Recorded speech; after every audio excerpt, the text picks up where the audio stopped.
आसमान पर कालिक मिली स्याही ने चांद को ऐसे निगल लिया था जैसे एक हड़बुंग भूखा देव अपने शिकार को चुपचाप हड़प जाए। सितारे जो कभी सहराई शहर रामान की पेशानी का झूमर हुआ करते थे, अब एक मध्यम और बेजान चमक बनकर किसी गहरी खाई में गुम हो चुके थे। गुज़श्ता 10 बरसों से रामान का मुकद्दर एक ऐसे तिलिस्मी अंधेरे से जुड़ गया था जो हर दिन के तुलू होने से पहले उसके वजूद को तारीकी की जंजीरों में जकड़ देता था। सूरज जो कभी सहरा की रेत में सोने का भाव भर देता था, अब सिर्फ एक भूली बसरी याद बन चुका था। लोग कहते थे ये किसी पुराने जादूगर का इंतकाम है, कुछ इसे आसमानी आफत समझते थे, मगर हकीकत कोई नहीं जानता था। इस अंधेरे के साए में एक नया जाबिराना निज़ाम कायम हो चुका था। बादशाह ज़फ़र, जिसका दिल पत्थर का और आंखें बेरहम हुआ करती थीं, उसने शहर को अपनी आहनी गिरफ्त में ले रखा था। वो हर रात एक हुक्म जारी करता और दिन के उजाले में, जो अब कभी आता ही नहीं था, उसका हर सिपाही उसे पूरा करने में लग जाता। शहर की गलियां जो कभी हंसती मुस्कुराती बच्चों की किलकारियों से गूंजा करती थीं, अब सिर्फ भूतों की बस्ती का मंजर पेश करती थी। लोग मध्यम चिरागों की रोशनी में चोरों और लुटेरों की तरह दबे पांव चलते। खौफ एक ऐसी चादर बन चुका था जो हर फर्द के वजूद को ढांपे हुए थी। ऐसे में एक शाम जब अंधेरा अपनी पूरी आबोताब से हर शय को निगल रहा था, एक अजनबी मुसाफिर शहर के कदीम दरवाजे से दाखिल हुआ। उसका लिबास धूल से अटा हुआ था, चेहरे पर थकन के गहरे साए थे, मगर उसकी आंखों में एक ऐसी चमक थी जो इस तारीक माहौल में भी अजीब सी रोशनी बिखेर रही थी। वो जवान था, शायद 20 की दहाई के आगाज में। उसके हाथ में एक मजबूत लकड़ी की छड़ी थी और कमर से लटका हुआ एक पुराना धुंधलाहट भरा पीतल का चिराग था। ये कोई मामूली चिराग नहीं था, इसकी साख्त ऐसी थी कि देखने वाला बेइख्तियार इसकी जानिब मुतवज्जे हो जाता। इस पर पुराने नुकूश कुंदा थे जो किसी भूली बसरी ज़बान के अल्फाज लगते थे। शहर के पहरीदारों ने उसे रोका। ऐ मुसाफिर, किस दयार से आए हो और किस मकसद से इस उजड़े शहर की तरफ चले आए हो? क्या तुम्हें नहीं मालूम कि ये शहर अब जिंदा लोगों के लिए नहीं रहा? एक पहरेदार ने कड़क कर पूछा। मुसाफिर की आवाज़ में गहरी खामोशी और इत्मीनान था। मैं दूर दराज के एक देश से आया हूँ और मेरा मकसद सिर्फ अपने ठिकाने की तलाश है। अगर ये शहर उजड़ा है तो शायद खुदा ने मुझे ही इसकी किस्मत बदलने के लिए भेजा हो, उसने नरमी से जवाब दिया। पहरेदार मुस्कुराए। हंसी उड़ाते हो? इस शहर की किस्मत बदलने का ख्वाब कई जादूगरों और बहादुरों ने देखा, मगर आज तक किसी का ख्वाब पूरा नहीं हुआ। मेरा ख्वाब जादू से नहीं, एक उम्मीद से जुड़ा है, मुसाफिर ने कहा। इस मुसाफिर का नाम आयान था। उसके वालिदैन एक हादसे में फौत हो गए थे जब वो कम उम्र था। उसके बाप ने मरते वक्त उसे ये चिराग थमाया था और कहा था, बेटा, ये चिराग मामूली नहीं है, ये सिर्फ तब जलेगा जब इसे सच्चाई के आंसू मिलेंगे, और जब ये जलेगा तो ये दुनिया को ऐसे नूर से भर देगा जो किसी ने नहीं देखा होगा। इसे लेकर इस शहर को ढूंढना जहां सूरज छुप जाए और वहां अपने मकसद को पूरा करना। आयान ने अपने बाप से वादा किया था कि वो इस चिराग की हिफाजत करेगा और इसे इसके असल मकसद तक पहुंचाएगा। बाप के अल्फाज उसके जहन में ऐसे गूंजते थे जैसे गहरे कुएं में आवाज़। आयान को शहर में एक छोटा सा कमरा मिला जो एक वीरान गली के आखिर में था। उसकी खिड़की से आसमान का वो हिस्सा नजर आता था जहां कभी सूरज होता था। हर सुबह वो आसमान की तरफ देखता जैसे किसी मौजज़े का इंतजार कर रहा हो, और हर रात वो अपने चिराग को साफ करता, उसके नकूश पर उंगलियां फेरता। लोगों ने जल्द ही उसे खामोश मुसाफिर का नाम दे दिया। वो कम बोलता था और हमेशा एक गहरी सोच में डूबा रहता था। शहर के लोग जो खौफ और नाउम्मीदी के समुद्र में गोता जन थे, उसे अजनबी नज़रों से देखते। कोई उसे पागल कहता, कोई उसे बेवकूफ़, मगर कुछ बूढ़े जिनकी आंखों में अब भी माजी की चमक बाकी थी, वो उसे एक अलग ही नज़र से देखते। उन्हें लगता था कि ये लड़का किसी और दुनिया का है। एक दिन बादशाह ज़फ़र ने शहर के चौक में एक अजीमुश्शान ऐलान करवाया। ढोल की आवाज़ें अंधेरे की खामोशी को चीर रही थीं। हजारों लोग, जिनके चेहरों पर भूख और खौफ की लकीरें थीं, चौक में जमा हुए। बादशाह अपने तख्त पर विराजमान था। उसकी आंखें जलते हुए कोयलों जैसी लग रही थीं। ऐ मेरी राया, बादशाह की आवाज़ गरजदार थी, मैं जानता हूं तुम तारीकी से तंग आ चुके हो। मैंने बहुत कोशिश की, बहुत जादूगरों को बुलाया, मगर कोई सूरज वापस न ला सका। अब मैं आखिरी बार एक मौका दे रहा हूं। लोगों में हल्की सी सरगोशी शुरू हुई। जो भी इस शहर में रोशनी लाएगा, सूरज को वापस लाएगा, उसे मेरी आधी सल्तनत मिलेगी और वो मेरी बेटी शहजादी फारिया से शादी कर सकेगा। बादशाह का ऐलान गूंजा। लेकिन अगर कोई नाकाम हुआ तो उसे हमेशा के लिए मेरी सल्तनत की सबसे ऊंची मीनार में कैद कर दिया जाएगा, जहां वो सारी उम्र अंधेरे में सड़ेगा। ये ऐलान लोगों के लिए एक साथ उम्मीद और खौफ का पैगाम था। बहुत से बहादुरों और जादूगरों ने माजी में यही कोशिश की थी और नाकाम होने पर कैद हो चुके थे। मीनार की कैद, जहां से कोई वापस नहीं आता था, एक खौफनाक हकीकत थी। आयान भी इस मजमे में मौजूद था, खामोशी से खड़ा हुआ था। उसकी नज़रें बादशाह पर थीं, मगर उसके चेहरे पर कोई तासुर नहीं था। लोग इस ऐलान के बाद आपस में सरगोशियां करने लगे। कुछ ने हिम्मत का इजहार किया, मगर ज्यादातर ने खौफ से सर झुका लिए। अगले दिन एक पहलवान नुमा शख्स हाजिर हुआ, जिसका दावा था कि वो पहाड़ों को चीर सकता है। उसने अपने जादुई हथियारों से आसमान पर आग बरसाई, मगर अंधेरा अपनी जगह बरकरार रहा। उसे कैद कर दिया गया। इसके बाद कई और आए। कुछ ने जादू किया, कुछ ने दुआएं मांगी, मगर सब नाकाम रहे। मीनार में कैदियों की तादाद बढ़ती जा रही थी। एक दिन आयान ने शहर के एक बुजुर्ग बूढ़े हकीम रहमत की दुकान पर बैठकर अपने चिराग को साफ करना शुरू किया। हकीम रहमत एक दाना शख्स था, जिसकी उम्र ने उसे बहुत कुछ सिखाया था। उसने आयान को कई दिनों से खामोशी से देखता रहा था। ऐ जवान, हकीम ने पूछा, ये कैसा चिराग है तुम्हारे पास? मैंने ऐसी चीज पहले कभी नहीं देखी। ये मेरे बाप की निशानी है, आयान ने जवाब दिया। उसकी आवाज में गहरा दुख था। उन्होंने मुझे बताया था कि ये सिर्फ तब जलेगा जब इसे सच्चाई के आंसू मिलेंगे। हकीम ने हैरत से आयान को देखा। सच्चाई के आंसू? ये कैसी बात है?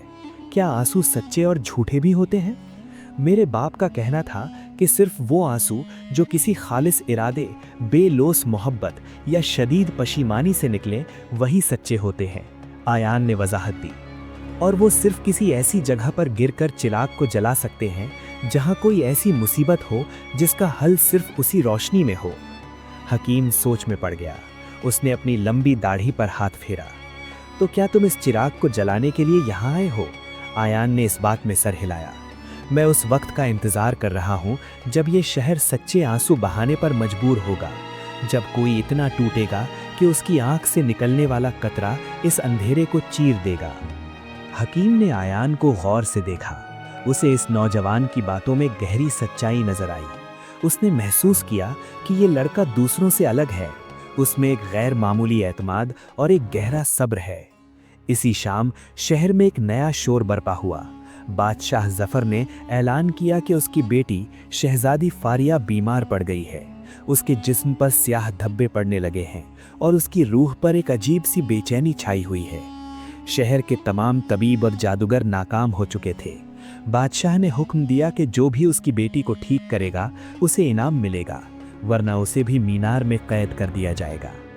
आयान ने यह खबर सुनी तो उसके चेहरे पर एक अजीब सा तासुर उभरा।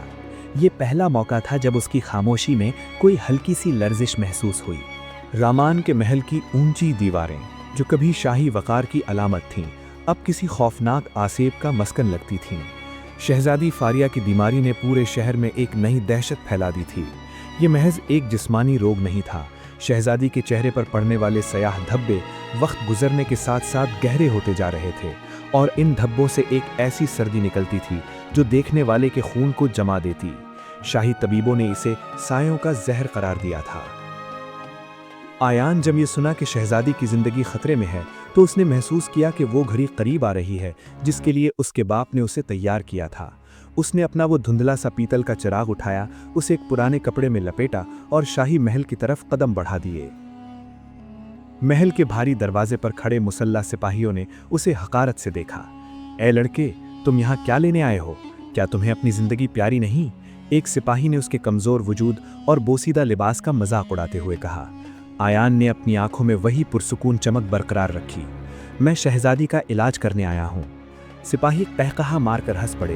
बड़े बड़े जादूगर और हकीम नाकाम होकर काल कोठरियों की जीनत बन चुके हैं, और तुम एक आम से मुसाफिर होकर ये दावा करते हो? इलाज ताकत से नहीं, हकीकत से होता है। आयान ने सिर्फ इतना कहा। खुशकिस्मती से हकीम रहमत भी वहीं मौजूद थे, जिन्हें बादशाह ने मशवरे के लिए बुलाया था। उन्होंने आयान को पहचान लिया और सिपाहियों से कहा, इसे अंदर जाने दो। मैं इस नौजवान की आंखों में वो देख रहा हूँ जो शायद किसी जादूगर के पास भी नहीं। हकीम रहमत की सिफारिश पर आयान को शहजादी के ख्वाबगाह में ले जाया गया। कमरे के अंदर का मंजर दिल दहला देने वाला था। शहजादी फारिया एक रेशमी बिस्तर पर लेटी हुई थी। उसकी आंखें बंद थीं और सांसें उखड़ रही थीं। उसका वो चेहरा जो कभी चांद की मानिंद रोशन था, अब स्याह धब्बों से भरा हुआ था, जैसे किसी ने उजाले पर स्याही उंडेल दी हो।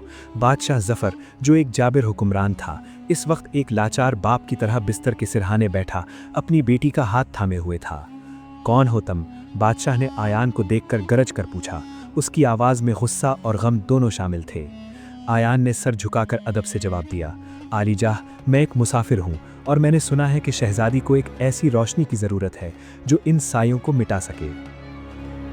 बादशाह की नज़र आयान के हाथ में मौजूद कपड़े पर पड़ी। तुम्हारे पास क्या है? आयान ने धीरे से कपड़ा हटाया और वो पुराना बुझा हुआ चिराग मेज़ पर रख दिया। ये मेरा इलाज है आलीजाह। बादशाह ने जब वो टूटा फूटा और धुंधला चिराग देखा तो उसका पारा चढ़ गया। तुम मेरा मजाक उड़ाने आए हो?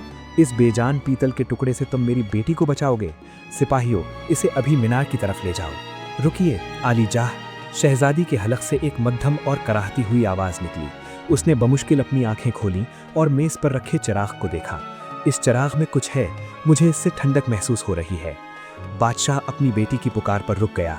उसने गुस्से से आयान की तरफ देखा और कहा, ठीक है, मैं तुम्हें एक मौका देता हूँ, लेकिन याद रखना, अगर अगले एक पहर में शहजादी की हालत ना बदली तो तुम्हारा सर इस मीनार की दीवार पर लटका हुआ होगा। आयान ने कोई खौफ जाहिर नहीं किया। उसने चिराग को शहजादी के करीब किया और बिस्तर के पास बैठ गया। कमरे में मौजूद तमाम लोगों की नज़रें आयान पर जमी थीं। सबको तवक्को थी कि वो कोई जादुई मंत्र पढ़ेगा या कोई जड़ी बूटी निकालेगा, लेकिन आयान ने ऐसा कुछ नहीं किया। वो बस खामोशी से चिराग को देखता रहा। वक्त गुजरता गया, लेकिन चिराग नहीं जला। शहजादी के चेहरे के स्याह धब्बे अब उसकी गर्दन तक फैलने लगे थे। बादशाह का सब्र जवाब दे रहा था, वक्त खत्म हो रहा है। ए झूठे मुसाफिर, कहाँ है तुम्हारी रोशनी? आयान ने शहजादी की तरफ देखा और धीमे लहजे में पूछा, शहजादी, क्या आपको याद है कि आखिरी बार आपको किसी के लिए सच्चा दुख कब हुआ था?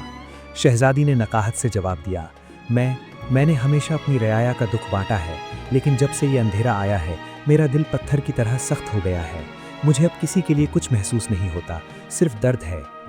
आयान समझ गया कि मसला यही था। शहर के अंधेरे ने लोगों के दिलों से हमदर्दी छीन ली थी।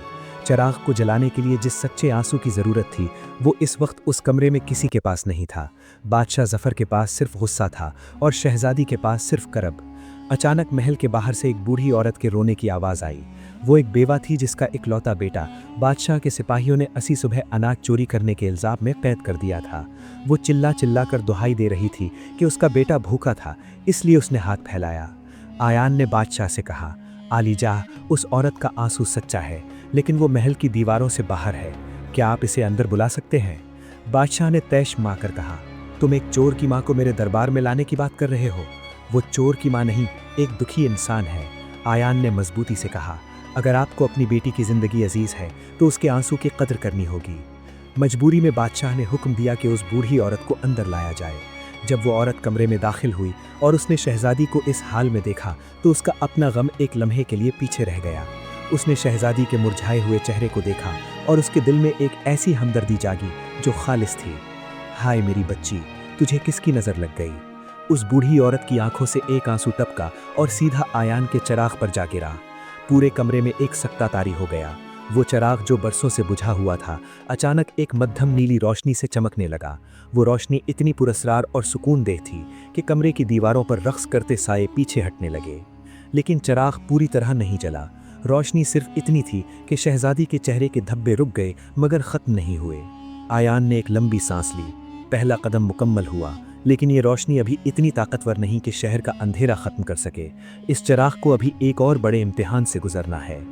बादशाह हैरान रह गया। उसने अपनी बेटी के चेहरे पर थोड़ा सा सुकून देखकर उसका लहजा बदल गया। अगला इम्तिहान क्या है? आयान ने चिराग उठाया और खिड़की की तरफ देखा, जहां अब भी गहरी स्याही छाई हुई थी।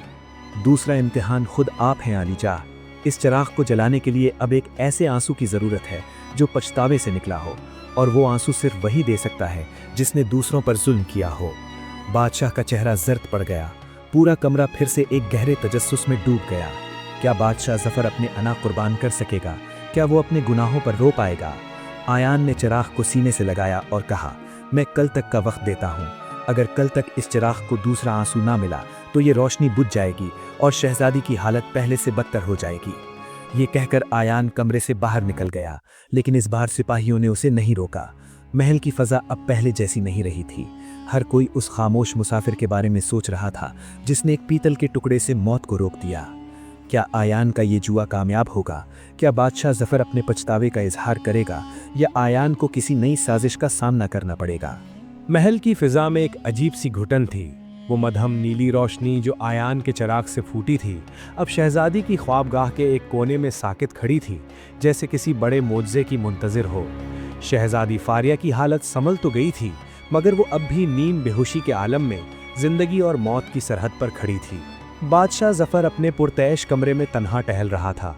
बाहर की गहरी स्याही उसके दिल में उतरती महसूस हो रही थी। आयान के अल्फाज उसके कानों में हथौड़ों की तरह बज रहे थे। इस चिराग को अब एक ऐसे आंसू की ज़रूरत है जो पछतावे से निकला हो, और वो आंसू सिर्फ वही दे सकता है जिसने दूसरों पर जुल्म किया हो। बादशाह ने कभी किसी के सामने सर नहीं झुकाया था। उसने बरसों से अपनी राया को खौफ के सायों में रखा था, टैक्सों के बोझ तले दबाया था और ज़रा सी मुखालफत पर कैद खानों को भर दिया था। उसके लिए पछतावा एक कमज़ोरी थी, लेकिन आज उसकी ये ताकत उसकी अपनी बेटी को बचाने में नाकाम थी। क्या मैं वाकई इतना जालिम हूँ? उसने आईने में अपना अक्स देखकर खुद से सवाल किया। आईने में उसे एक बादशाह नहीं बल्कि एक हारा हुआ बाप नजर आया। इधर आयान महल के बरामदे में ज़मीन पर बैठा हुआ था। उसके सामने वो चिराग रखा था जिसकी नीली लौ अब थरथरा रही थी, जैसे वो ख़त्म होने वाली हो। हकीम रहमत खामोशी से उसके पास आए। बेटा, तुमने एक बहुत बड़ा जुआ खेला है, हकीम ने धीमे लहजे में कहा। बादशाह ज़फ़र जैसे अनापरस्त इंसान से पछतावे का आंसू मांगना आग से पानी मांगने के मुतरादिफ है। अगर वो ना रोया तो कल तुम अपनी जान से जाओगे। आयान ने मुस्कुराकर चिराग की तरफ देखा। हकीम साहब, हर इंसान के अंदर एक नरम गोशा होता है, बस उसे बेदार करने के लिए किसी ऐसी चोट की ज़रूरत होती है जो बराह रास्त रूह पर लगे। बादशाह अपनी सल्तनत से मोहब्बत करे न करे, अपनी बेटी से ज़रूर करता है। रात का आखिरी पहर था जब बादशाह ज़फ़र ने आयान को तलब किया। आयान जब शाही कमरे में दाखिल हुआ तो वहाँ सन्नाटा था। बादशाह खिड़की के पास खड़ा बाहर के गहरे अंधेरे को देख रहा था। मुसाफिर, तुमने मुझे एक ऐसी सूली पर लटका दिया है जहाँ मरना आसान है मगर जीना मुश्किल। तुम चाहते हो कि मैं उन लोगों के लिए रोऊं जिन्हें मैंने हकीर समझा। आयान ने कदम आगे बढ़ाया। आली जाह, आंसू किसी के लिए नहीं बल्कि अपने बोझ को हल्का करने के लिए बहाए जाते हैं। आपने इस शहर से सूरज नहीं छीना बल्कि लोगों की उम्मीदें छीनी हैं। जब तक आपका दिल पत्थर रहेगा ये शहर कभी रोशन नहीं हो सकेगा। बादशाह मुड़ा। उसकी आंखों में सुर्खी थी। मैंने उस बेवा के बेटे को रिहा करने का हुक्म दे दिया है, और उन तमाम कैदियों को भी जो बेगुनाह थे। क्या ये काफ़ी नहीं? ये सिर्फ एक अमल है आली जाह। चिराग अमल नहीं, एहसास चाहिए। आयान ने चिराग उसके सामने करते हुए कहा। उसी लम्हे शहजादी के कमरे से एक चीख सुनाई दी। बादशाह और आयान दौड़ते हुए वहां पहुंचे। शहजादी का पूरा जिस्म लरज रहा था, और वो स्याह धब्बे अब शहजादी के चेहरे से होते हुए उसकी आंखों के गिर्द घेरा बना रहे थे। नीली रोशनी बुझने के करीब थी। फारिया, मेरी बच्ची। बादशाह तड़प कर उसके पास गिरा। उसने अपनी बेटी का सर्द हाथ थामा। शहजादी ने एक लम्हे के लिए आंखें खोलीं। उसकी नज़रें अपने बाप पर जमी थी। उसकी आंख से एक बेजान आंसू निकला और उसके गाल पर जम गया। अब्बा हुजूर, अंधेरा, मुझे अंधेरा निगल रहा है। ये उसके आखिरी अल्फाज थे और वो दोबारा बेहोश हो गई। बादशाह का दिल जैसे फट गया। उसे वो तमाम चेहरे याद आने लगे जिन्हें उसने इसी तरह तड़पता छोड़ दिया था। उसे वो माएँ याद आईं जिनके बेटे उसने छीन लिए थे। वो बाप याद आए जिनकी लाठियाँ उसने तोड़ दी थीं। उसे पहली बार एहसास हुआ कि खौफ की सल्तनत कितनी खोखली होती है। उसके सीने में एक दर्द उठा, एक ऐसी हूक जो उसकी बरसों की अना को चीरती हुई बाहर निकली। उसकी आंखें भीग गईं, एक गर्म चमकता कतरा उसकी आंख से टपका और सीधा आयान के हाथ में मौजूद चराग के ऐन वस्त में जा गिरा। एकदम कमरे में एक जोरदार धमाका हुआ, आवाज का नहीं बल्कि रोशनी का। वो पीतल का चराग जो अब तक सिर्फ नीली रोशनी दे रहा था, अचानक एक तेज सुनहरी लौ में बदल गया। वो रोशनी इतनी शदीद थी कि बादशाह को अपनी आंखें बंद करनी पड़ी। पूरे महल में एक अजीब सी खुशबू फैल गई। वो सुनहरी नूर शहजादी के जिस्म पर लहरों की तरह दौड़ने लगा। जहां जहां वो रोशनी छूती, सियाह धब्बे ऐसे गायब होते जैसे धूप में शबनम। कुछ ही लम्हों में शहजादी का चेहरा गुलाब की तरह खिल उठा। उसने एक गहरी सांस ली और उसकी आंखें खुल गईं। इस बार उन आंखों में मौत का खौफ नहीं बल्कि जिंदगी की चमक थी। मैं ठीक हूँ अब्बा हुजूर, मैं ठीक हूँ। शहजादी ने उठकर अपने बाप को गले लगा लिया। बादशाह जफर बच्चों की तरह रो रहा था। उसने आयान की तरफ देखा जो खामोशी से एक कोने में खड़ा ये मंजर देख रहा था। मुसाफिर, तुमने मुझे मेरी बेटी ही नहीं, मेरी रूह भी वापस दे दी है। महल के बाहर भी एक इनकलाब बरपा था। वो सुनहरी रोशनी खिड़कियों से निकलकर पूरे शहर में फैल रही थी। जहां जहां वो रोशनी पहुंचती, 10 साल से जमा हुआ अंधेरा पिघलने लगता। लोग अपने घरों से बाहर निकल आए। वो हैरत और खुशी से आसमान की तरफ देख रहे थे, जहां अब सितारे दोबारा नमूदार होने लगे थे। लेकिन आयान के चेहरे पर अभी भी मुकम्मल सुकून नहीं था। उसने चराग को गौर से देखा। वो सुनहरी तो था, मगर अब भी चराग से धुआं निकल रहा था, जैसे उसकी तपिश अभी बाकी है। हकीम रहमत ने हैरत से पूछा, बेटा, शहर रोशन हो गया, शहजादी बच गई, बादशाह बदल गया, अब क्या बाकी है? आयान ने खिड़की से बाहर दूर नजर आने वाले उस पुरस्कार और ऊंचे मीनार की तरफ इशारा किया, जहां जादूगरों के साए अब भी मंडला रहे थे। हकीम साहब, ये सिर्फ एक शहर की रोशनी है। असल दुश्मन वो साया है जिसने सूरज को कैद कर रखा है। इस चराग को अभी एक आखिरी और सबसे मुश्किल आंसू की जरूरत है, वरना ये सूरज दोबारा डूब जाएगा। बादशाह ने हैरत से पूछा, आखिरी आंसू? अब वो कौन देगा? आयान ने चराग को मजबूती से थामा और उसकी नजरें शहजादी फारिया पर जम गईं। तीसरा आंसू कुर्बानी का है और वो इन दोनों को मिलकर देना होगा, मगर इसकी कीमत बहुत ज्यादा है।